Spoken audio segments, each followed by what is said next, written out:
Welcome back to Tailgate Talk, Episode 4, where we discuss college and high school football. We're honored to be joined by Lebanon Pioneer head coach Hunter Norris. Boys, let's get it popping. We are one short this week. Sean is on baby duty and couldn't be with us, but we are privileged to have Coach Norris of the Lebanon Pioneers joining us today.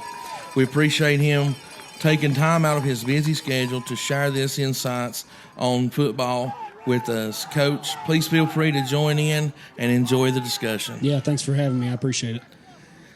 College football is about to really get cranked up next week. And I'm thrilled about it. I look forward to an exciting season of matches. Well, believe it or not, it got off to a pretty good start yesterday. I mean, if it's going to be anything like this all year, it's going to be pretty exciting, as we had an upset this past week yesterday in Georgia Tech pulling it off against Florida State. Did y'all get to watch any of that? Now, was that the first game of the year? I believe it was. Yeah, that was the kickoff game in Dublin, I think. Yeah. I saw Georgia Tech. They've got a punter or a kicker that's from Dublin that came to kick for them, so that was pretty cool to see that and them playing there and him getting a win there. Wonder if he was the one that got the winning field goal. He might have. I don't know. That'd be something we'd have to look at and check out. Dude, That'd be awesome. that would be so freaking impressive. Yeah, that would be awesome. Shoot, yeah, man. Yeah, that's the way to start off college football right there. Big upset right off the bat. Oh, yeah. Yeah, I'm excited about college football this year and seeing how this is all going to play out with the new playoff system and everything, and getting excited about it. I'm looking for some upsets, a lot of them coming up. Well, since we ain't had a lot of college football, ain't much to talk about on it, but we do have some pickems to do, and so up first we have number 14 Clemson and number 1 Georgia. This right here is shaping up to be a really good matchup right off the bat. Yeah, no, that looks like it'll be a good matchup. Is that the Chick-fil-A kickoff game? I believe it is, yes, Yeah, sir. That'll be a good one. Georgia's pretty good. They always seem to be reloading. They're never in a rebuild. And Clemson, they've struggled a little bit. But I've got some players and some coaches who are some Clemson fans, so they might hate me picking against them. But I think Georgia's definitely going to win that game. The coach going with the Bulldogs. Yeah, Dabo, he just ain't had it here lately, and I'm going to have to go with them dogs too. Well, there's a lot of times that I'll go with the underdog, but in this one here, I'm not going to either.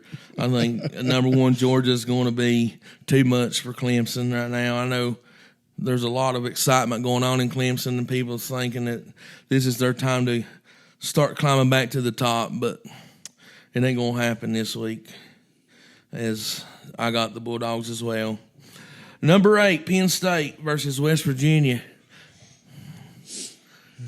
Do we have another upset brewing here, boys? Where's it at? Is it in Morgantown? I think it's I'm not sure, but I think it's at Penn State. At Penn State.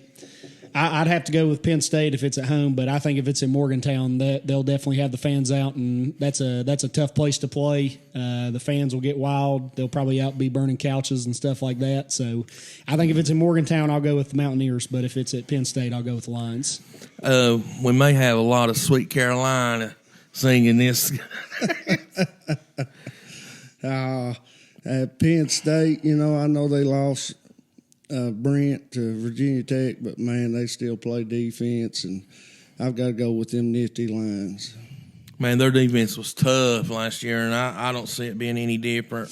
I think it's going to be a tough for West Virginia to punch it in on them. So, but Penn State's offense is going to have to be a lot more improved than what it was last year. So, I mean, I probably will go with the Nittany Lions in this one too. I think they'll have enough to. I think their defense will set them up in enough situations where they can come out on top. This one right here, boys, Miami and Florida. Miami coming in at number 19, playing Florida. This is a pivotal match, I think, right off the bat for Miami. This is going to tell what kind of season they're going to have, I believe. Yeah, I agree. But I think I'm going to have to go with the Florida Gators on this one. Ooh. Maybe I'm hoping. I know Miami, they've got a really talented roster. I've seen a lot of stuff being wrote on them this summer, and they've got from top to bottom, their roster is pretty loaded. And I think they got a lot of returners coming back.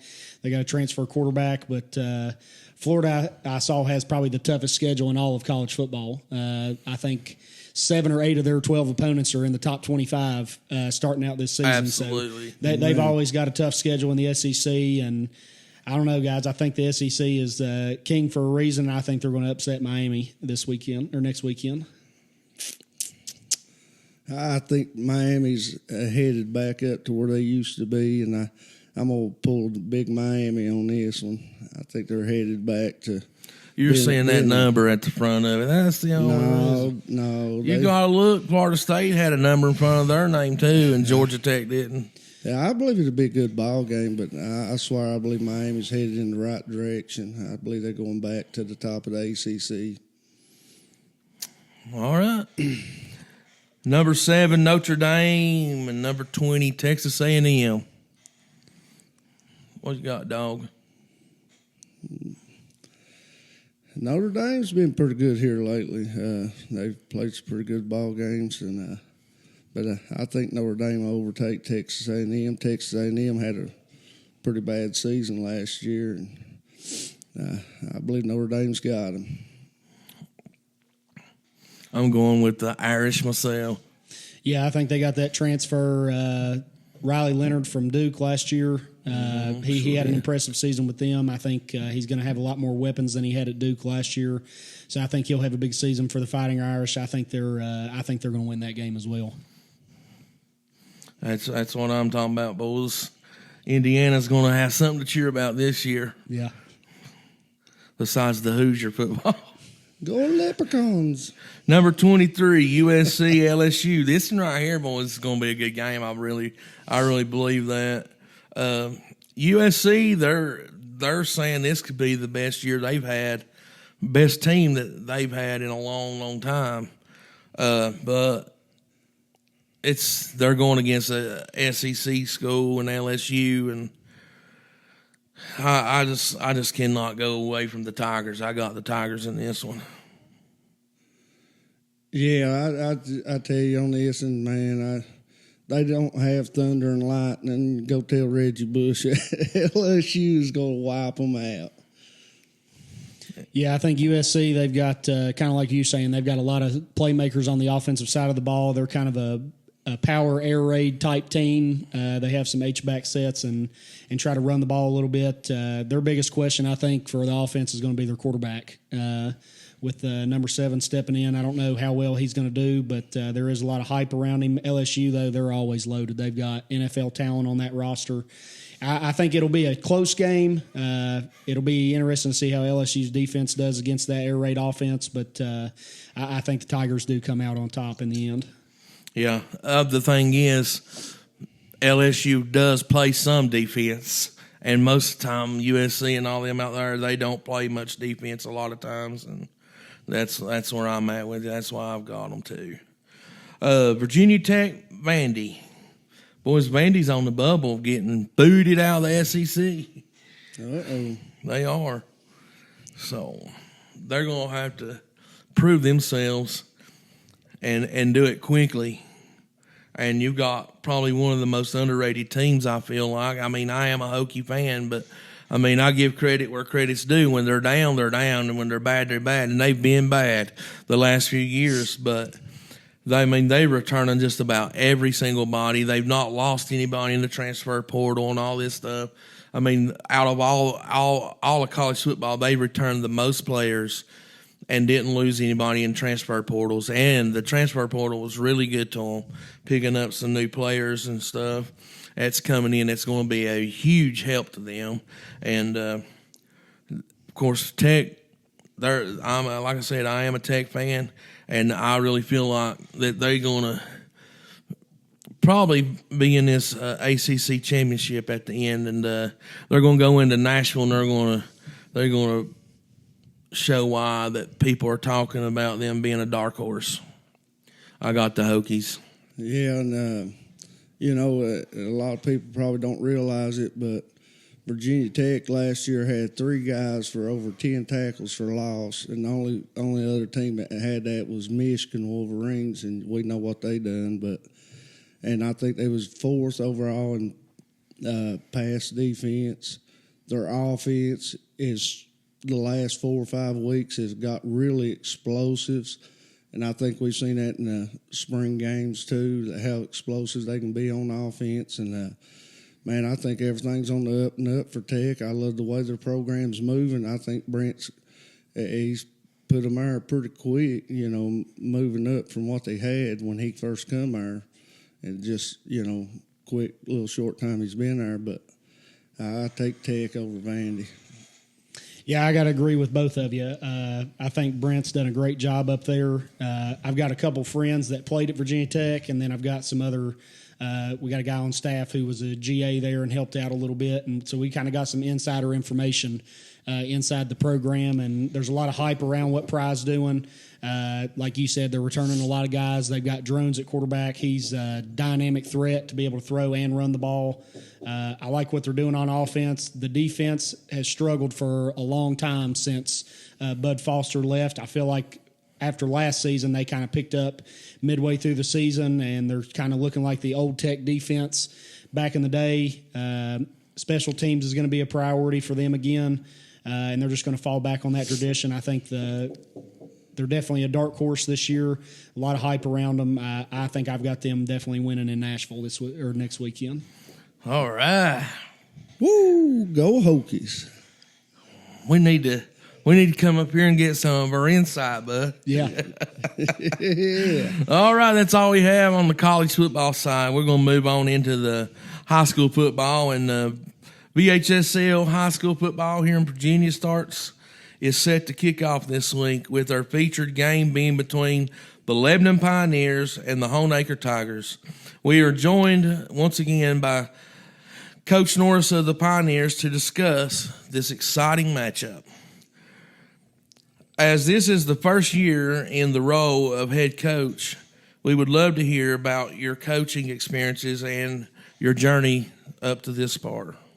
Yeah, so I played high school football at Abingdon. After that, I graduated, went to Emory and Henry, and played under Kurt Newsom. I was there for 5 seasons, so I got to play there. And then after I got done playing, I really wanted to get back into coaching. So I kind of went back to my roots and went back to Abingdon and got to be a volunteer coach for a season. I was the head JV coach with Jake Hess, who's now the head coach at Battle. So once we both got done playing at Emory, we kind of took over the JV program there and ran that for our first season as coaches, and that really helped me, develop with, practice organization and stuff like that, and, the little details of being a head coach at, a little smaller level running a JV program. So I was blessed that Ambergy gave me that opportunity and, gave me somebody like Jake to work with. We had a lot of fun doing that. We still talk about it to this day. He sent me a text Friday night at our benefit game and said 5 years ago we were driving a bus up to Pulaski for our first JV game. We got waxed by Pulaski up there, but we made a lot of fun memories up there playing JV and stuff like that. And I stayed at Abingdon for 2 more seasons. My last season there was the COVID season. And then after that, I went and worked at Castlewood. I got my first job after I finished my master's program as a school counselor. So Castlewood gave me my first job in the school system, and started coaching there under Coach Lark. He was there. They were running the single wing, and it was a small staff. We only had a couple guys on staff. It was me and Ben Jones and Chris and our athletic director Patrick Wade. And we call him Rev, but Steve Justice, he was our team chaplain. That was kind of it. That was kind of all we had. And, some days we show up to practice, and, when I was at Abingdon, we had like 80 guys on the team, and I show up to one of our practices and we got 8 guys. And I was like, man, this is a culture shock for me. Yeah. And I'd never been around single A football before. At Abingdon, we always had around 60, 70, 80 kids. And then at Emory, you had over 100 on the team. So coming in with about 20 on the team, that was a shock to me. Oh, yeah. And it definitely is a great experience. I learned a lot from that coaching staff there at Castlewood of, how are you going to structure practice when only 8 guys show up? And how are you going to get enough work in to be prepared for a Friday when you got guys out sick or you got guys missing? How are you going to still be productive with the guys that are there? So I can't give those guys a shout out enough. They've definitely helped me develop into the coach that I am today. And getting an opportunity to be a head coach at a young age. Both that Abingdon staff and Castlewood staff and those, administration, faculty, all those people helped me get where I am today. So I can't thank them enough and definitely want to give them a shout out. Yeah, man, that's I couldn't imagine having 8 kids there either. I've never had to experience anything like that either. But there's a lot of people don't understand here in Southwest Virginia. A lot of these single A schools, They battle that year in, year out. Yeah. And that's like Coach Warner and all them, we've had them on the podcast and to hear them talking and to see now how he's gotten numbers out, he's doing an awesome job. It takes a special kind of person to get all them numbers back out and kind of get a program to where you can actually, build a program from. Yeah, no, for sure. I laugh. My coaches this week, we played Twin Springs in our benefit game, and they run the veer option offense. And, we came in and we kind of discussed, how are we going to get the best look possible? And I referred back to my Castlewood days, and I said, well, I'm going to play quarterback for the scout team. And they were like, you're going to play scout team quarterback? And I was like, yeah, no pads, like – that's what we had to do at Castlewood. We didn't have enough kids. We had to go half line. Coaches had to step in, and we had to play certain positions. I said, I've run the veer option for 2 seasons at Castlewood as the quarterback, so I think I can give them a pretty decent look at it. Yeah, I've got this. Yeah, so I've got this. They obviously run it a lot better than I could run it, but Keith, he does a great job, and I'm looking for them to be really good this year. But little things like that is something that you look back on. And being like, I think that's something that, like you said, a lot of people don't understand outside of single A football, kind of what you got to do as a coach to get your kids ready. And sometimes you got to get in there and grab a pad and grab a dummy and be one of those guys on scout team for absolutely. your kids for them to be able to get a look.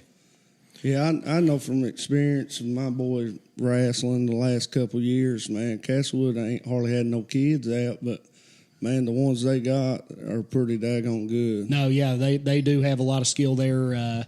I know Coach Chisholm, they just hired him. He's done a lot of really good things with the program. They've got a lot of numbers out. They've got a JV team this year. So he's doing a lot of big things over there at Castlewood. So that's probably the first time in a long time. Who can even remember? Yeah, a long time since they've had a JV program. So he's doing a lot of good stuff, and I know we play them, but I am excited to see how they do this year because, me being there, I love those kids, and I want them to have success, and I'm excited to see what he does with the program. You want them to have success except for 1 week. Well, 9-1. I'm okay with 9-1 for them. All right. As the season begins, kindly offer some insight into your team's dynamics and your perspective on where you all stand at the present. Yeah, so, just to give you a little insight into our team, whenever I was coming over here, a lot of people were saying that, Lebanon wasn't very physical, and I think that is the complete opposite of what we've kind of demanded from our kids is that we're going to be a physical football team. A lot of people said that we couldn't run the ball, that we were just going to throw it, and I think our scrimmage and our benefit game, I think we've put on tape that we can run the ball and that we will be physical at the line of scrimmage, and our goal is to win the line of scrimmage. That's kind of where our team's at. We want to be physical. That's what we want to be known for. We want to be, a gritty football team.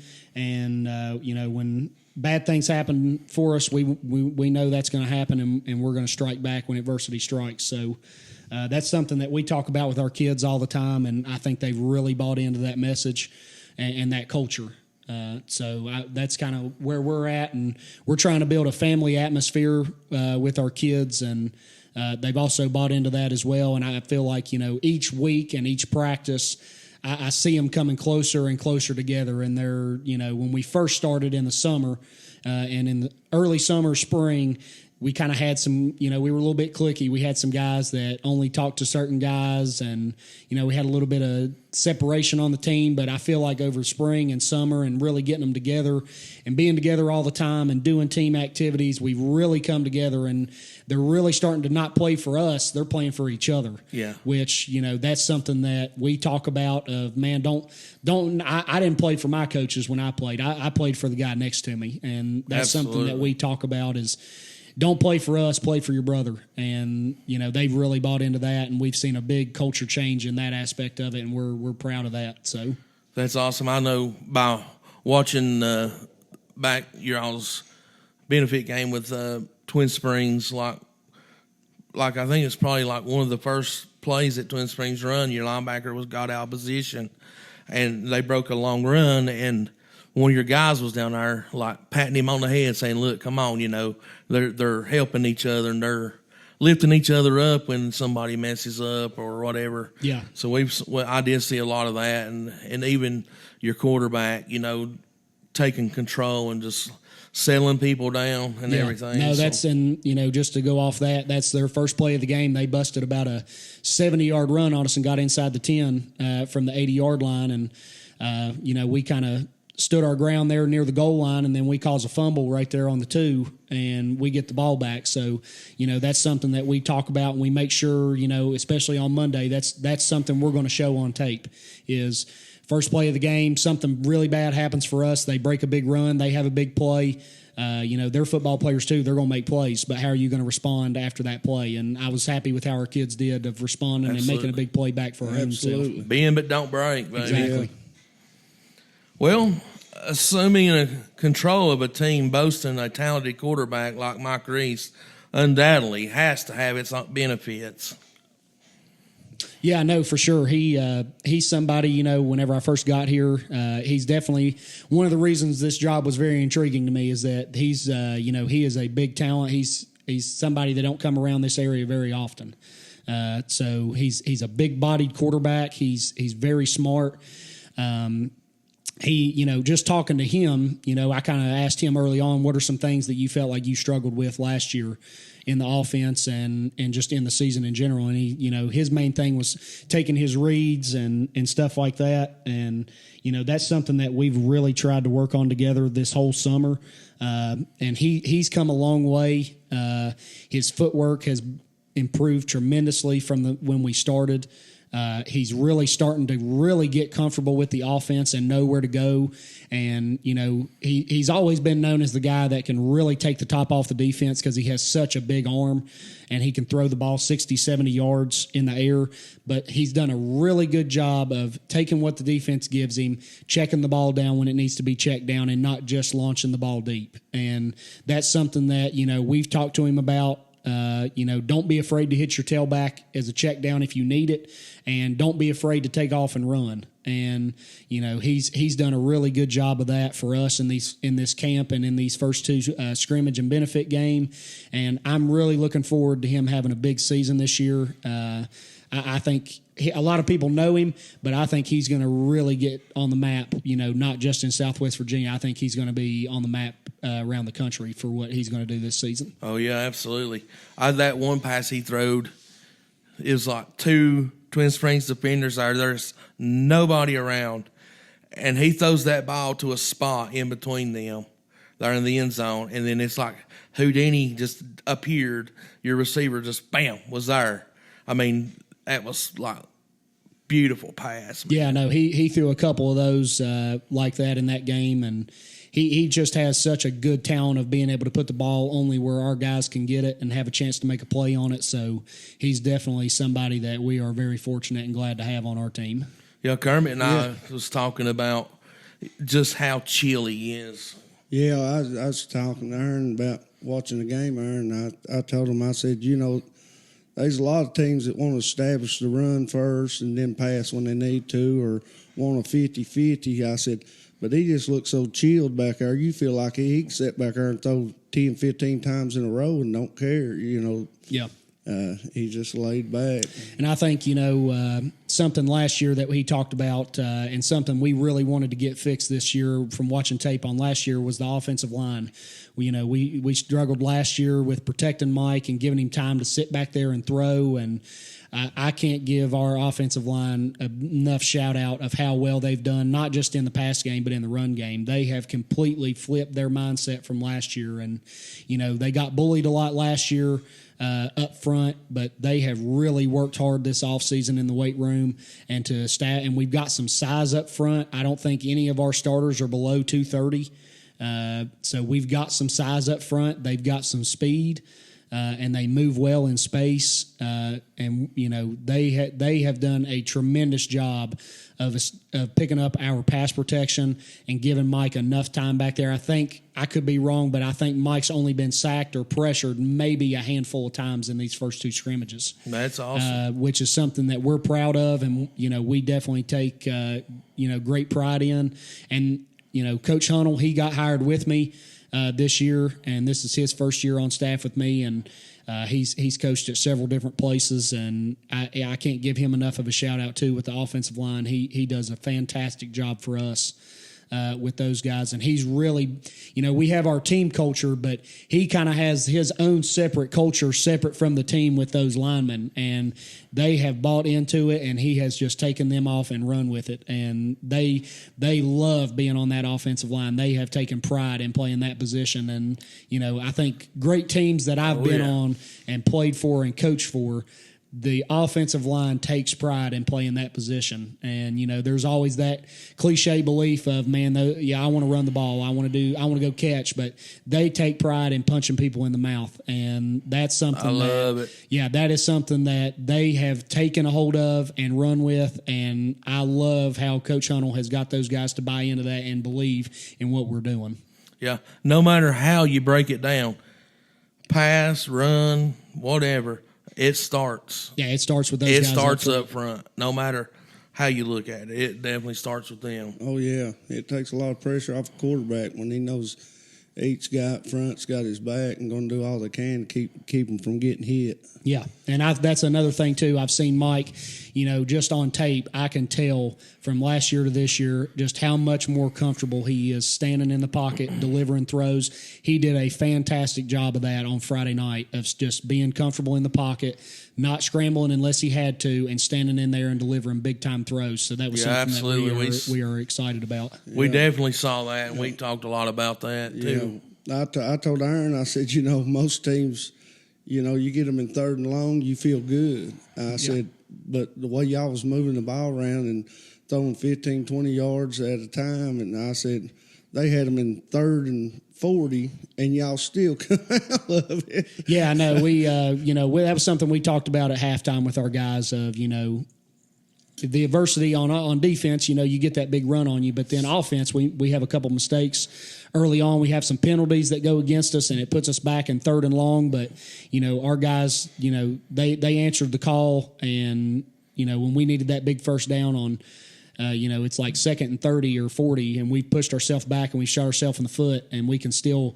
attack downfield and try to get some big yardage on some big pass plays. That's a good feeling, whenever you can try to pull yourself out of a hole like that. So that's something we're excited about. Absolutely. Well, do you not have a wide receiver joining your team that's coming back this year that accumulated over 1,700 yards receiving from the previous season? Yeah, Toby Baker. He had another breakout night on Friday in our scrimmage against Wise Central. I think maybe he caught 2 passes the entire game, and we tried to get the ball out to a bunch of people. That's kind of our schematics of what we want to do on offense. We're not really trying to dial in just on one guy. We are trying to get the ball to as many guys as we can, because we're 2 or 3 deep at every receiver position, to where if somebody has to step out, the next guy coming in, we have 100% confidence in that kid that he can get the job done. Yeah, absolutely. And know what he's supposed to do. And then, Toby didn't waver or lose confidence in his ability after only being able to catch 2 balls and us targeting him 2 times in one game. And he comes back into this game last Friday and he catches 3 touchdown passes and I think has 6 or 7 catches on the night. And, that's something that, that night it was his night. He just everything that was called came open for him, and he found a way, to get what the defense was giving him and find a way to get open. And that's kind of how our offense is set up. We're not really trying to target one person. We're trying to take what the defense gives us and move the ball methodically down the field. And he's a guy that when you throw that 50-50 ball up, we've got confidence that he's going to come down with it most of the time. So he's definitely somebody we want to get touches to and that we design touches to. But we also have a lot of guys that you're going to say, man, I can't just guard that guy. I've got to guard all 5 guys that can touch it. Yeah, man. So that's something that we take pride in, and something that we want to try to have multiple guys, with over probably 500-700 yards this year. That's what our goal is. Shoot, yeah. And that's what you got to love about a star receiver like that. Even if he goes out and don't have a big night on as far as passing yards and touchdowns, if he can pull a double team all night on him and open up other guys on the field, he's done his job. I mean, that's pretty impressive. Yeah, I agree. Well, what additional key elements or standout performers do you have that will be crucial to your success this year? Yeah, so we've got another slot. Our right slot is Toby, and then our left slot this year is Caden Boyd. He's not played football his whole high school career. He came over. He transferred from Honaker early on in his high school career, and then he's been here. He's played basketball for us, and he is a dynamic athlete. He is somebody that we are trying to get the ball to out in space. And he decided he wanted to come out. Wasn't sure if he was going to play or not. He came out to a 7-on-7, and I knew if we could get him out to one of those that he would play. He would like the atmosphere and what we were trying to do on offense and on defense. And I think he would tell you once he came out, he kind of fell in love with what we were doing. He has a great relationship with his teammates. He's developed a great relationship with us, and he's definitely somebody that if you try to double team Toby, you're going to have to find a way to cover him, because if you leave him one-on-one, he's another mismatch for us that, we're trying to get him the ball. So he's a newcomer at wide receiver for us that we're trying to get the ball to. At running back, we've got a freshman, Lane Jesse. He's 6'2", 230. He is a downhill runner, not afraid of contact. And along with the offensive line, he's another guy that he's brought that attitude of we are going to be a tough, gritty football team that will punch you in the mouth in the run game. And when you hit him at the goal or at the line of scrimmage, he's still going to fall forward for 3 to 4 yards. Yeah, and, that is somebody that we are excited to have. Lebanon has not had, a running back like that in the past. In the recent past. So that's somebody that we are really excited about to see where he takes off at as a young player. Defensively, he's a great linebacker. I would say he's a really good running back, but he is an even better linebacker. He's got intangibles and skills that you can't teach a linebacker. He just has an instinct to know where the ball's going, and it seems like every time you turn on the tape, wherever the ball's at, 44 is standing there, or he's a part of the tackle. So he's somebody that we're really excited to have in the program and to get going with. And on defense, I would say Eli Cook at safety. He's a senior for us. He runs the alley great. He's not very big in stature. He's probably 150 pounds soaking wet, but when he hits you, he brings it. And he is somebody that we are excited to have at safety.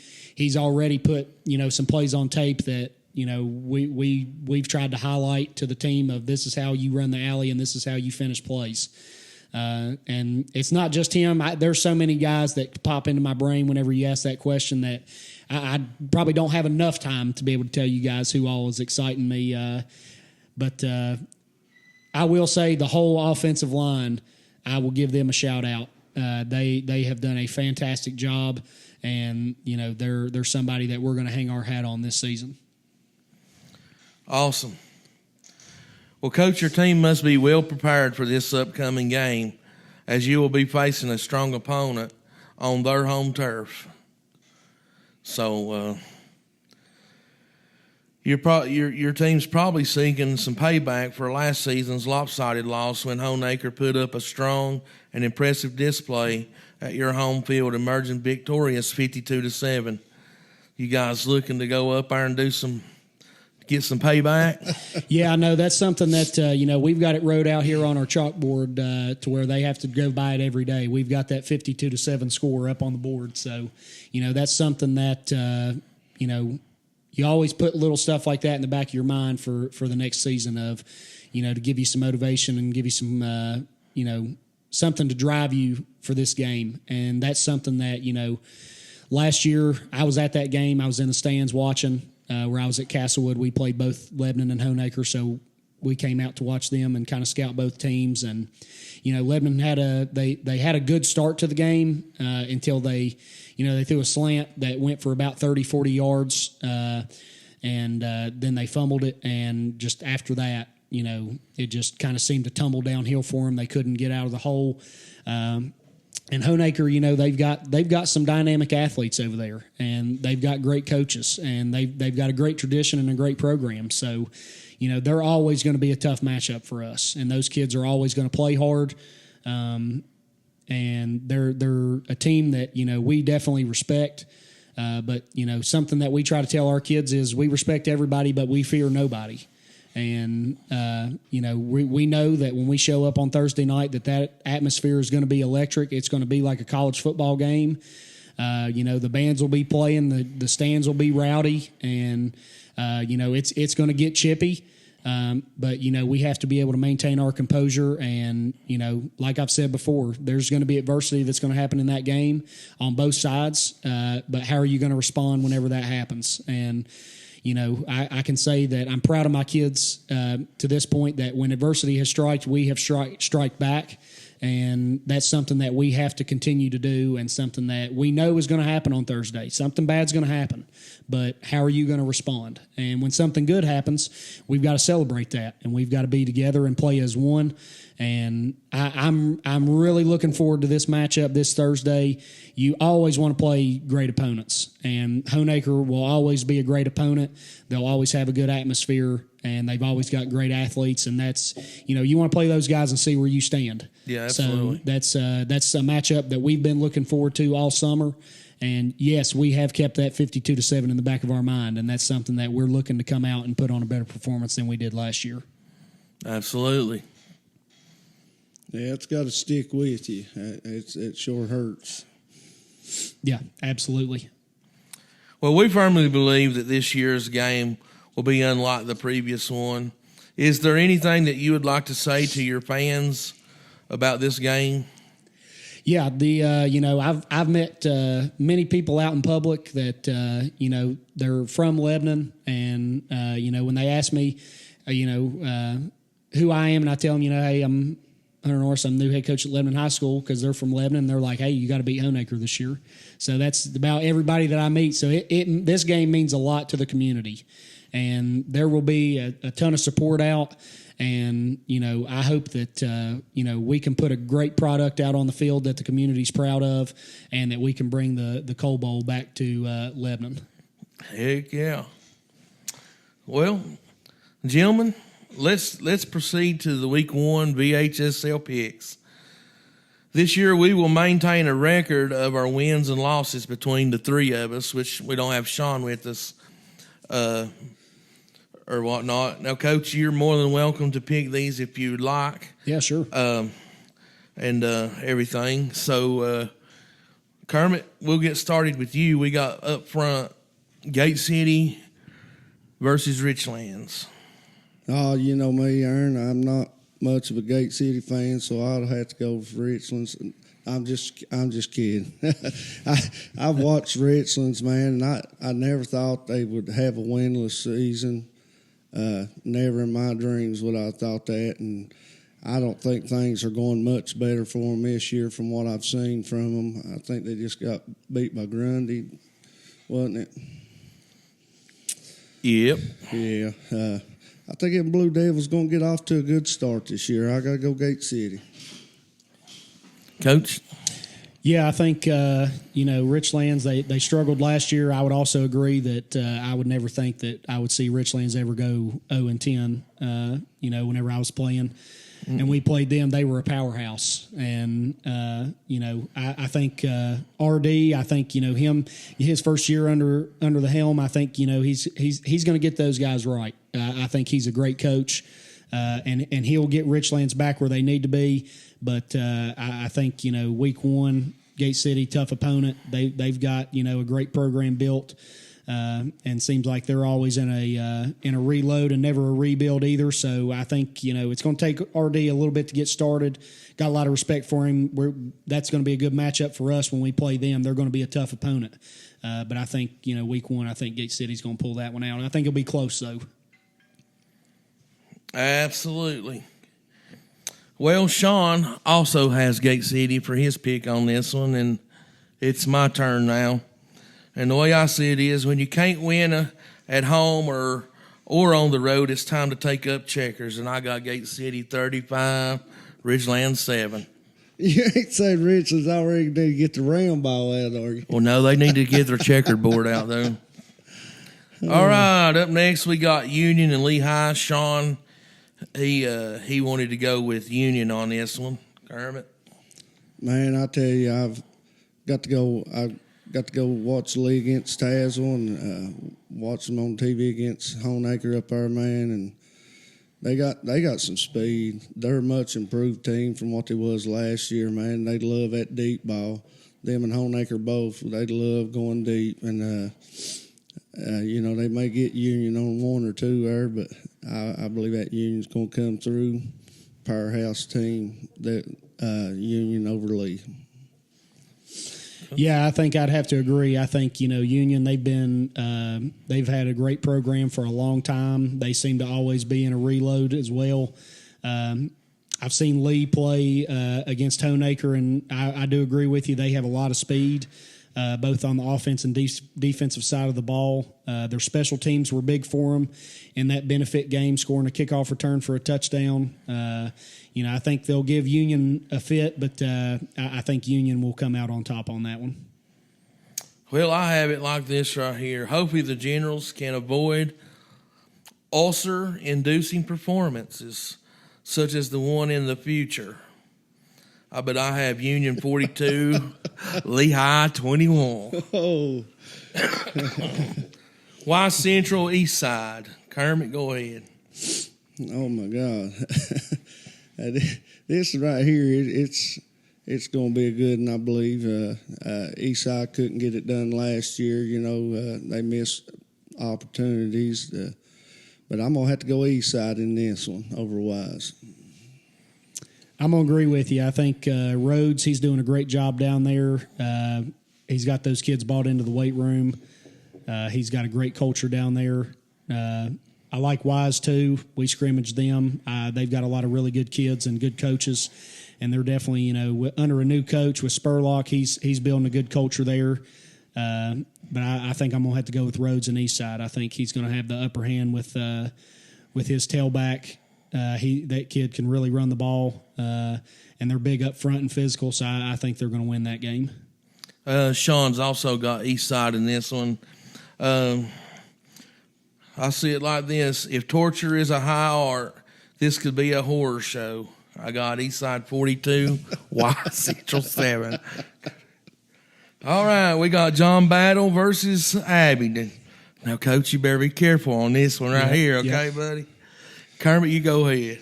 John Battle versus Abingdon or Ridgeview? Do what? You said John Battle. Oh, okay. John Battle versus Abingdon. Well, now, last year, I think John Battle shocked the world there in that first game of the year.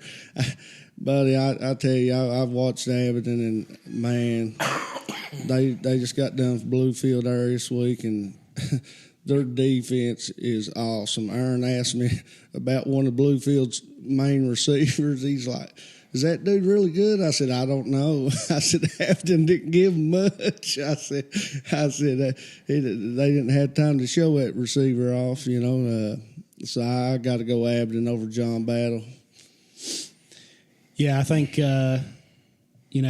Battle got a new head coach in Jake Hess, who we talked about previously. He's going to do a fantastic job with them.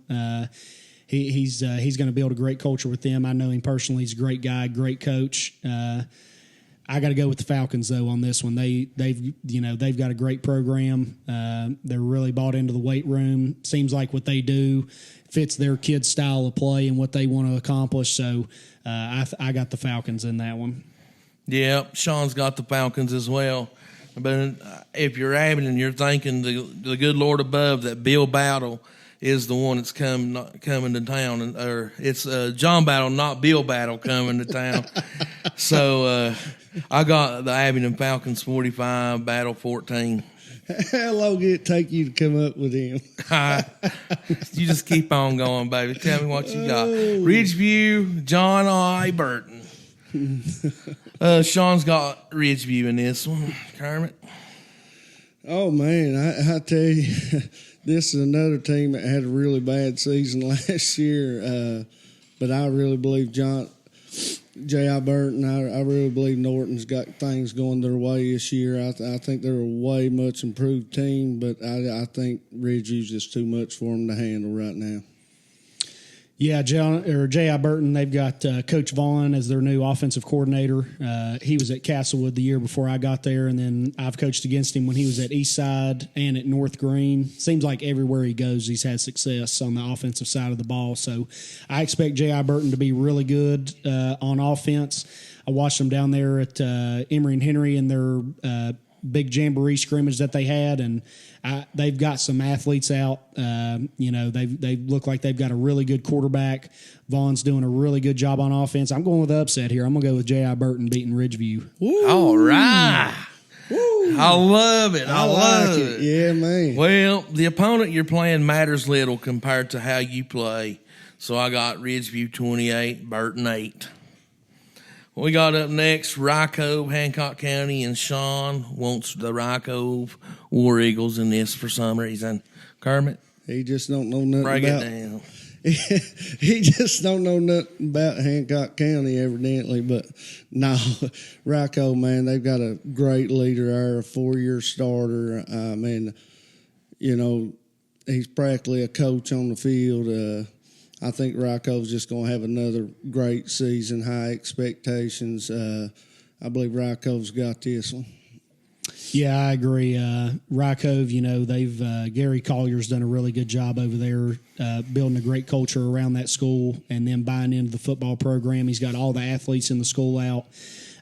They're another team that's really bought into the weight room. You can tell they're big up front, and they are monsters, and they move guys up front, and they win the line of scrimmage, and that's what they put their hat on. So I expect Rycove to win and for them to have a really good season this year. Yeah, old Gary, he's old school coach. Mm-hmm. I really like it. Well, boys, this one right here will be settled in the first quarter. I got Rycove 52, Hancock County 0. Thomas Walker, Cumberland Gap. Kermit, go ahead. Thomas Walker, I've talked to their coaches. They feel like they're a lot more improved team, that they're going to have a better season last year. So I'll take the coach's advice there, and I'll go with Thomas Walker. Yeah, I'm going to agree with you. I'm going to go with Thomas Walker. They've got a kid, new kid. He played basketball. I coached basketball with P. Wade at Castlewood, and they had a kid on JV. His name is Hunter Norris. He's a stud, and he's come out and played football for them. He had a big scrimmage over there at Emory and Henry, and put his name on the map for football. And I think Thomas Walker is going to shock a lot of people in the Cumberland this year. I think, they've got a really good culture over there. They got a lot of people bought in. The community loves it over there. I think Thomas Walker, they're going to start off hot. I think they'll win that game. I think that Cumberland's going to be pretty tough, ain't they? Some of them little teams stepping up over in that district. Well, Sean's also got Thomas Walker in this one. It's impossible to have too much passion for the game. I got Tommy Walker 8, Cumberland Gap 6. Ooh. Castlewood, North Green. Go ahead, Kermit. Well, I don't know much about North Green. I ain't going to sit and act like I do. Castlewood, I know they was hurting last year. I'm just going to pick North Green. Yeah, Eric Tilson, he's the head coach down there at North Green. He coached me whenever I was at Emory and Henry. Great guy. He's got a great program down there. He's done a great job developing that. Castlewood has new coach Sean Chisholm. He's a great guy. We've done 7-on-7s with them all summer. He's nothing but class, and he's got those kids really bought into what he's wanting to do. And I think Castlewood starts off hot. They've had a great scrimmage and benefit game to start the season. There seems to be a lot of hype over there around what they're doing. I think they start off hot, and I think they get one down in Tennessee. Well, boys, I see it like this. The Blue Devils, they need to have a heads up because the Huskies have already snuck up on them. I got Castlewood 16, North Green 35. And if I haven't gave Sean's pick on this, he also has Castlewood. All right, Twin Springs and Northwood. Dog. Well, if Northwood ain't improved from last year, I know Twin Springs a little down and got some young guys stepping up there, and I believe Twin Springs will take Northwood. Yeah, Keith Warner does a great job at Twin Springs. They're another team that seems like they're never in a rebuild. They just always reload, and he does a great job of coaching his guys. And, they were in the I 2 or 3 years ago with Ryan Horn, and then they switched over to that Veer offense, and then it seemed like they had been running it forever, and they didn't make a lot of mistakes. And that's kind of what they're good at. They limit their mistakes and capitalize on the other guys when they do make one. So I got Twin Springs in that matchup. Sean also has Twin Springs. Take a deep breath and get in touch with your feelings. Don't you just love the joyous and lively side of Friday Night Fever? I've got Twin Springs 42, Northwood 0. Graham and Bluefield. Sean has Graham in this one, Kermit. Go ahead, buddy. Well, I like I said, I've seen Bluefield up there at Abilene, playing Abilene, and, man, they got shut down. I believe, Graham, we're not really talking about no big stars coming back this year, other than a receiver or something like that. But I believe Graham's always going to be tough, physical, and usually this game comes down to the wire. I'm going to take Graham. Yeah, I agree. Don't know much about Bluefield and kind of what they've got. Graham's in our district. They're always really tough. They've got great players and great coaches. I think they get off to a good start to the season. I think they take that one.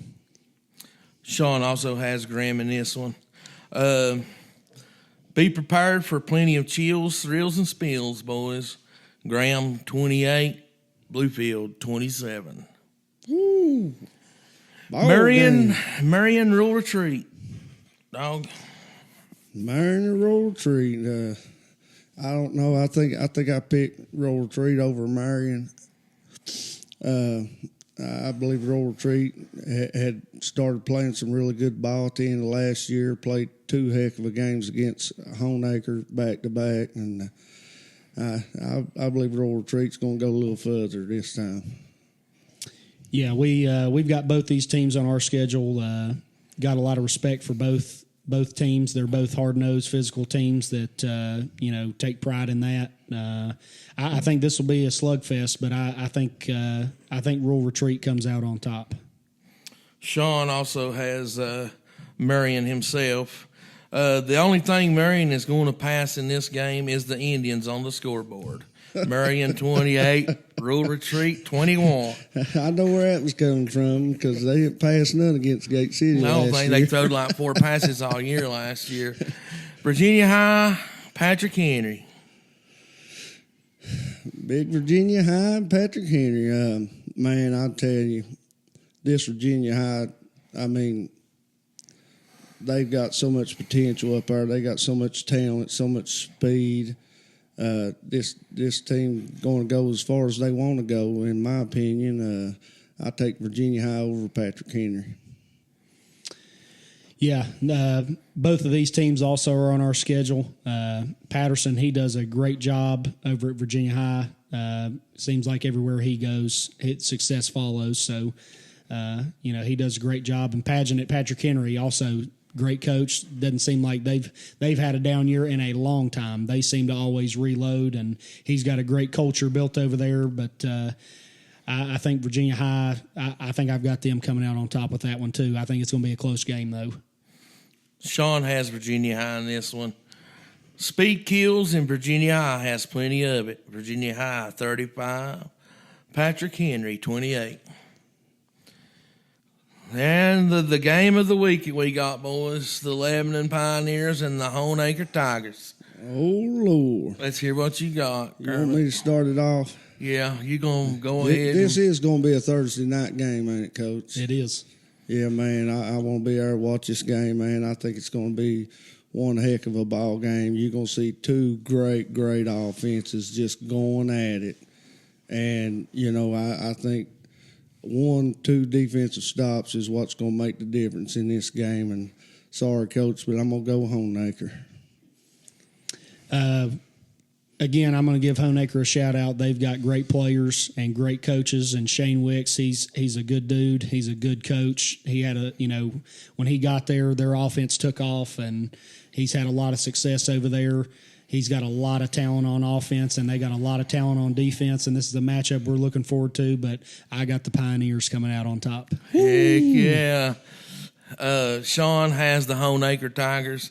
But this is the way I see it. The Pioneers want to remind the Tigers that they were the first to explore Russell County, and it still belongs to them. Lebanon 35, Honeacre 14. Oh, man. That was good. That was good. Yeah, man. Well, gentlemen, it is now official, and we would like to extend our best wishes to all the teams in Southwest Virginia for this upcoming week. We appreciate Coach Norris participating this week and coming on the podcast. Coach, we appreciate you so much for I taking appreciate you guys having me on. time out of your busy schedule.